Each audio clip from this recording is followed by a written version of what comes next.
Bon dia, em dic Bruno Porras García, soc psicòleg general sanitari i investigador predoctoral i actualment estic treballant en el grup d'investigació de noves tecnologies aplicades a psicologia clínica.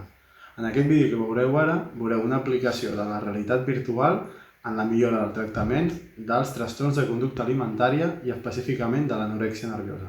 Espero que us agradi molt. El nostre objectiu principal és desenvolupar una tècnica d'exposició al cos basada en realitat virtual per a pacients amb anorèxia nerviosa.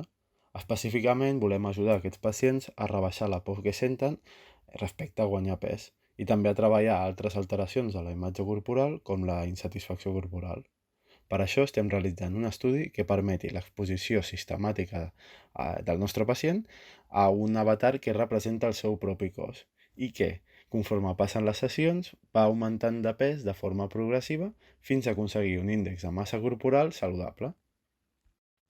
Durant la primera sessió, prenem una fotografia frontal i de perfil dels nostres pacients i a continuació anem ajustant les diferents parts del cos de l'avatar virtual fins que aquest reprodueix de forma realista la silueta del nostre pacient. A partir d'aquí fem dos procediments molt senzills per ajudar els nostres pacients a sentir com a propi l'avatar virtual, el que coneixem com a il·lusió de propietat del cos virtual. En primer lloc fem un procediment visomotor, que consisteix en la sincronització del moviment del nostre pacient amb l'avatar virtual. És a dir, els nostres pacients fan una sèrie de moviments, per exemple, fer cercles amb un braç o amb un altre, donar una sèrie de passos, caminar sense desplaçar-se, i l'avatar reprodueix aquests moviments. Durant aquest procés, els pacients poden observar-se a si mateixos o mirar-se en un mirall que tenen just davant.